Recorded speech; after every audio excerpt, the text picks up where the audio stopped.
Jadi hari ini kita bakal bahas salah satu kejadian yang penting banget nih di sejarah Indonesia, tapi jarang dibicarain secara detail sama anak-anak muda.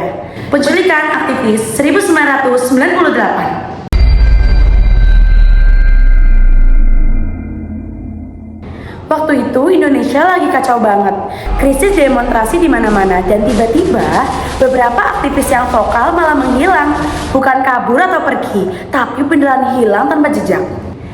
Aku Shelta, dan di sini kita bakal ngobrol bareng 3 gue star podcast ini. Kalau kalian penasaran siapa aja gue starnya, ikuti aku terus ya.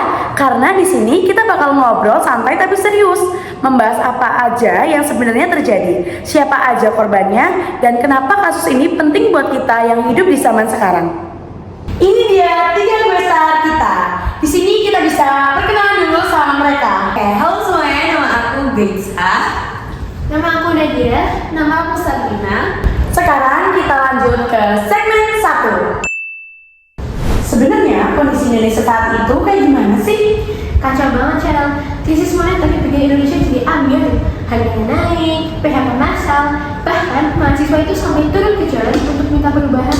Dan justru gara-gara mereka makin vokal, beberapa aktivis malah jadi target. Pelan-pelan mereka menghilang. Dan yang lebih ngerinya itu, kejadian ini tuh gak cuma 1 atau 2 kali. Seakan-akan tuh operasi ini bener-bener yang udah direncanakan sejak lalu.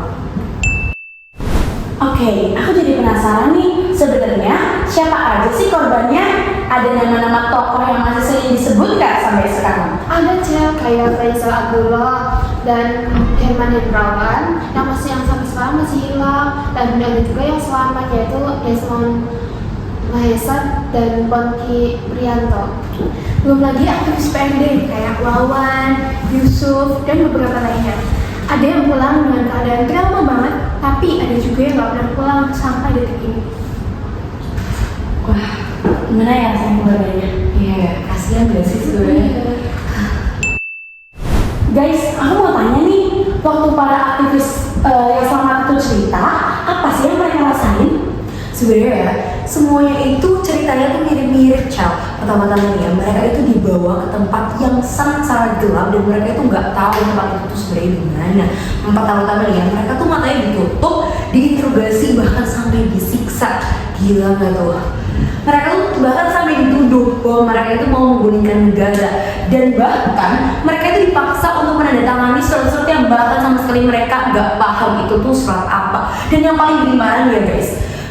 Mereka itu sama sekali nggak boleh nyentuh dunia luar.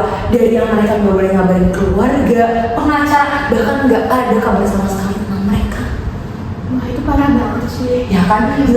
Gimana perasaan keluarga mereka coba? Bayangin kalau kita berada di posisi mereka. Sebelum lanjut ke segmen berikutnya, karena hari mulai gelap dan cahaya mulai redup, aku udah nyalain lampu nih buat besar kali ini biar mukanya semakin bercahaya. Nah, ini nih bagian yang bikin orang penasaran. Sebenarnya siapa sih yang mau bertanggung jawab atas kejadian reformasi 1998 ini?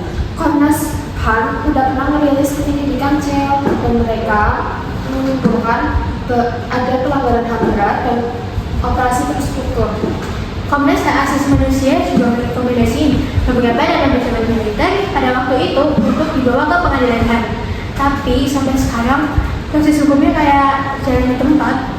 Iya, dan terus kalau misalnya mau dilihat detailnya, sebenarnya ini tuh sudah dicatat di laporan penyelidikan Komnas HAM tahun 2006 kalau nggak salah. Dan itu tuh tentang penghilangan paksa tahun 1997 sampai 1998. Terus juga sebagian pelaku latangan dari tim Mawar juga sebenarnya telah diadili di pengadilan militer tahun 1999 sampai tahun 2000. Terus juga ada arsip kontras yang telah mencatat siapa saja sih korban yang masih hilang sampai sekarang. Seperti tadi yang Sabrina bilang, yaitu Herman Hendrawan. Oke, lanjut ke dan terjadi reformasi ini. Yang aku lihat justru efeknya kebalik ya, semakin banyak yang hilang dan mahasiswa malah semakin marah. Yang bikin aksi makin besar akhirnya kemarahan publik, tekanan publik meledak dan Soeharto jatuh. Nah iya kan, korban-korban itu sebenarnya bagian dari harga yang merasa bayar dan masuk ke efek reformasi. Itu cara kamu buat jangan reformasi kembali. Jadi jangan reformasi itu nggak berdampak bagi masyarakat Indonesia.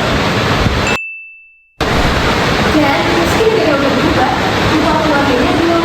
Pastinya masih banyak keluarga yang menunggu anggota keluarganya yang hilang.